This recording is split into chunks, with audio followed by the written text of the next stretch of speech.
두 번째 영상 133쪽입니다. 자, 권력인데요. 이 권력은 정치학에서는 핵심적인 주제고 행정학에서도 마찬가지입니다. 누가 권력을 가지고 있느냐, 얼마나 가지고 있느냐가 정책에 큰 영향을 줄 수가 있는데, 제가 지금까지 요만큼 살아보니까 느끼는 거예요. 이게 눈에 보이는 권력의 어떤 영향력이 있어요. 권력의 행사가 있습니다. 저 사람이 이렇게 지시를 했더니 지금까지 안 바뀌었던 게 확 바뀌더라. 그거는 이제 눈에 보이는 권력이고요. 눈에 보이지 않는 권력이 있습니다. 눈에 보이지 않는, 왜 이게, 난 분명히 이게 될 거라고 생각했는데 이게 왜 안 될까? 그 이유를 모르는 눈에 안 보이는 권력이 있습니다. 그래서 133쪽에 이제부터 얘기하는 이 권력에 관련된 얘기는 그 사회 경험에 좀 많을수록 이게 이해의 폭이 좀 많아질 거예요. 자, 지금 책에는 나오지 않는데 133쪽에 그 권력 서론이라고 되어 있는 부분이 있습니다. 자, 근데 전 이거를 이제 이 권력의 특성을 이제 하나 가족 유사성이라고 얘기를 합니다. 자, 권력이라는 그 동일한 현상을 가지고 어떤 철학자는 A라고 얘기를 하고 어떤 정치가는 B라고 얘기를 하고 또 어떤 사람은 C라고 얘기를 하고, 가족 유사성이에요. 너는 엄마 닮았네, 아빠 닮았네, 할아버지 닮았네, 할머니 닮았네. 같은 사람을 두고도 조금씩 다르게 볼 수 있다라고 이야기를 하는 철학자가 있습니다. 그래서 권력은 가족 유사성의 성격을 지니고 있다라고 알고 계시면 굉장히 많이 하시는 겁니다. 자, 그 중에 이제 대표적인 게 134쪽에 이제 마르크스의 이론, 그 1번 마르크스의 계급 이론인데, 자, 중간입니다. 마르크스의 계급 이론에 따르면 자본주의 사회에서 공공정책은 자본가 계급의 이해를 반영한다. 자, 국가는 자본가, 부르주아 계급의 이해관계를 대변하는 그런 존재다라고 주장을 합니다. 이 얘기가 나왔던 건 이제 산업혁명 시기예요. 서양의 산업혁명 시기에. 자, 그 다음에 134쪽의 중간 문단입니다. 또한 국가를 자본가 계급이 노동자 계급을 착취하기 위한 도구로 보는 이런 입장이 바로 마르크스 이론의 어떤 그 시초라고 할 수가 있습니다. 이게 저 옛날에 이해가 하나도 안 됐던 얘기들이에요. 근데 살다 보니까 이 말이 왜 이해가 되는지, 그리고 산업혁명 시기에 아주 극소수의 자본가가 수많은 공장에서 일하는 육체 노동을 하는 노동자의 그 노동의 어떤 가치를 자본가가 거의 독점하다시피 하는 모습을 이 마르크스라는 이 엄청난 철학자가 그거를 본 거예요. 근데 왜 저렇게 억압하고 착취해서 노동력, 다른 사람의 노동력을 부르주아, 이른바 극소수의 자본가 계급이 가져가는데 왜 국가는 아무런 행동을 하지 않는지, 오히려 공장을 더 짓고 노동자를 더 그렇게 노동을 시키라고 오히려 더 국가가 나서서 얘기를 하죠. 그런 생활에서, 그런 삶에서 마르크스라는 사람이 본 거죠.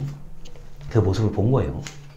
자, 그 다음 135쪽에 이제 약간 다르게 생각하는 사람들이 있습니다. 같은 마르크스 이론인데도요. 위에서 네 번째 줄, 국가의 상대적 자율성이라는 개념을 도입을 합니다.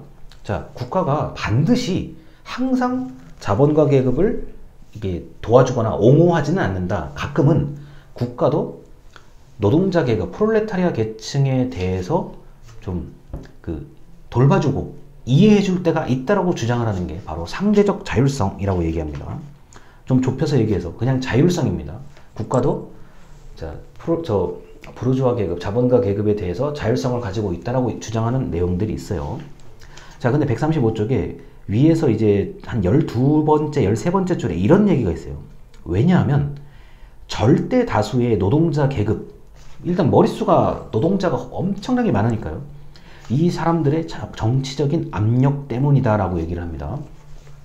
자, 만에 하나라도 그 절대 다수의 노동자들이 파업을 하고 뭐 시위를 하고 집회를 해서 이게 국가 전체에 문제가 생긴다, 경제에 전체적인 문제가 생긴다 그러면 국가가 자본가들의 이해관계보다는 가끔은 노동자의 말을 수용하고 들어줘야 된다는 얘기입니다. 이 대표적인 얘기가 이제 산재보험. 나 일하다 다쳤어. 나 그래서 일을 못하게 됐어. 이거 나는 너무 억울하다. 나는 돈을 벌고 그래도 내 가족을 먹여 살려야 되는데 왜 나한테, 나 같은 사람에게 뭘 주는 게 없느냐. 자, 그래서 이제 독일을 중심으로 사회보험, 자, 산재보험의 개념이 등장을 하기 시작하죠. 그래, 이거는 이런 너하고 입장이 비슷한 사람들의 말이 맞다. 그러니까 우리가 자본가 계급, 이런, 자, 자본가 계급의 주장은, 자, 일단 생략하고, 너희 같은 사람들을 국가가 좀 돌봐주도록 하겠다. 이게 산재보험의 이제 시초예요. 이런 개념들이요. 왜냐? 만약 이런 사람들을 제대로 국가가 돌봐주지 않고 관리하지 않으면, 자, 공장 전체 다 정지되고, 사회가 불안해지고, 특히나 이 산업혁명 시절의 전후에는 언제든지 국가가 분리될 수 있는 그런 시절이었습니다. 응? 나 지금 이런 정치 체제가 마음에 들어. 우리 독립하자. 이 제일 무서워하는 거거든요. 국가를 다스리는 사람들 입장에서는, 또는 국가를 통치하는 사람들 입장에서는, 내가 싫어서, 우리가 싫어서, 우리 어떤 정책이 싫어서 분리해서 독립한다라는 게 아주 정말 질색하는 거예요. 제가 볼 때는요. 그러다 보니 다수의 노동자 계급을 위해서 뭔가를 국가는 해줄 수밖에 없는 입장에 있게 된 겁니다. 자, 그게 바로 자율성에 관련된 얘기요. 지금 이게 두 개 다 마르크스 이론의 이제 핵심적인 얘기들입니다. 자, 그리고 이제 136쪽의 엘리트 이론이요. 자, 엘리트 이론도 직관적으로 이해하기가 가장 쉬운 이론 중에 하나죠. 자, 사회를 지배하는 소수의 계층이, 자, 원하는 대로 정책이 만들어지고, 이 사람들이 원하는 대로 전체를 이끌고 간다는 얘기가 바로 엘리트 이론입니다. 거기 이제 제목만 좀 보세요. 그 작은 제목 136쪽에 반괄호 1번. 자, 모스카의 얘기가 나오는데요. 자, 소수 집단. 자, 지배할 수 있는 다수의 집단보다는 소수의 집단이로 갖추어져야 그들끼리 의사소통하기도 편하고 결정하기가 편하기 때문에, 자, 엘리트는 소수의 조직화된 집단이 뭉쳐가지고 그 사회 전체를 통제하는 게 맞다라고 보는 이런 모스카라는 정치 철학자 얘기가 있고요. 그 다음에 우리 파레토 효율이라고 한 번쯤 들어봤을 겁니다. 이 파레토라는 철학자도, 자, 정치 경제 철학자죠. 엘리트 순환론이라는 게 있습니다. 자, 정치 엘리트뿐만 아니라 다른 사회 각 분야마다 그 사회를, 그 영역, 그 분야를 이끌어가는 엘리트가 존재한다고 보는 거고, 하나의 엘리트가 사회를 영원히 지배하진 않는다. 엘리트끼리의 경쟁을 통해서 이것이 바뀔 수 있다. 마치 선거에서 투표와 같은 그런 원리요. 당선되고 낙선되는 그런 원리와 같은 걸 주장을 하죠. 자, 그 다음에 미엘스의 과두제의 철칙인데, 미엘스라는 사람이 이제 이런 얘기를 합니다.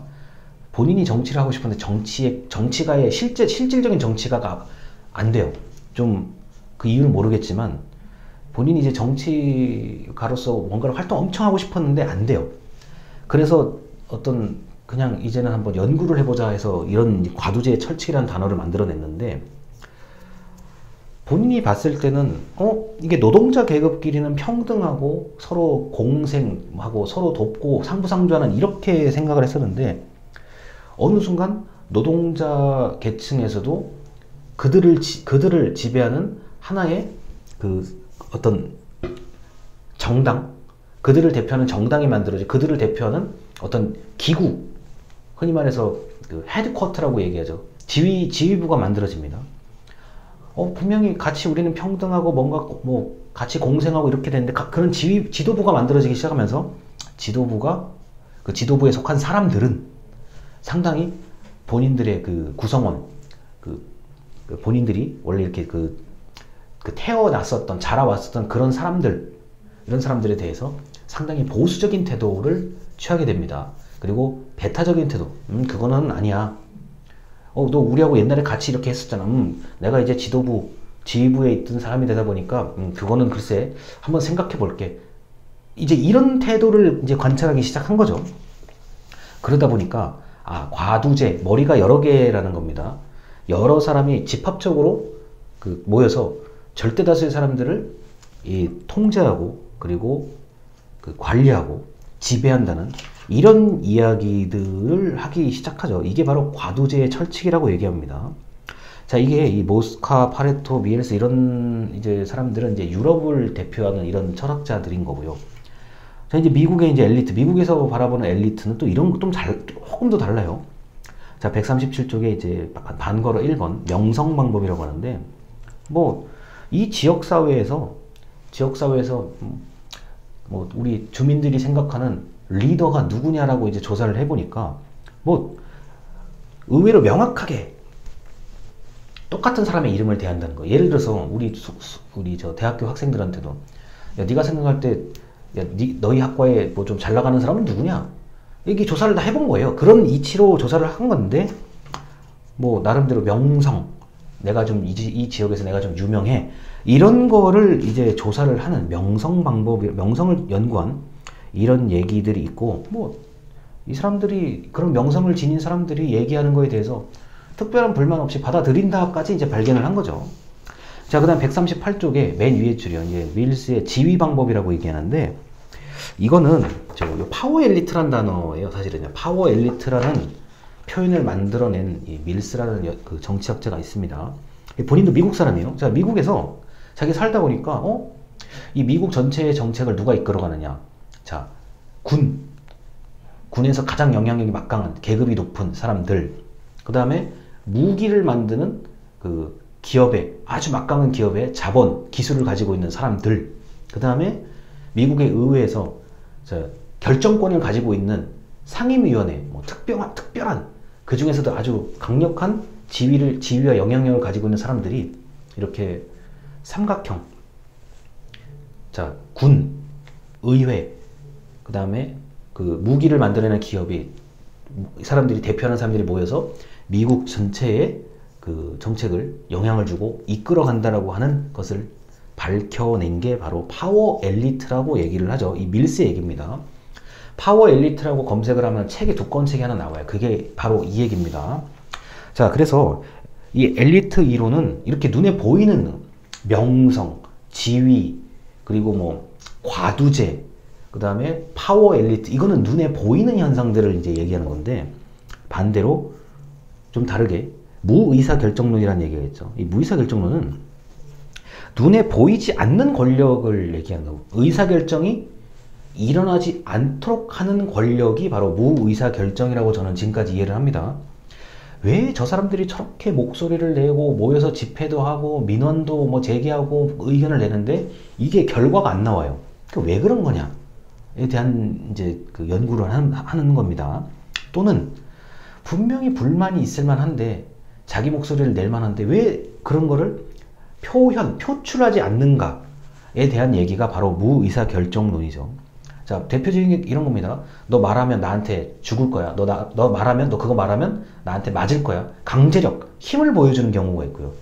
어차피 네가 말해봤자 이거 안 돼. 어차피 이거 왜 그러냐면은 네가 말하는 거를 누군가가 얘기를 했었는데 그게 반영이 안 됐어. 이것도 일종의 무의사결정입니다. 무의사결정론에 해당이 되는 얘기입니다. 의사결정이 반영이 안 되도록 하는 그런 그 행동들이거든요.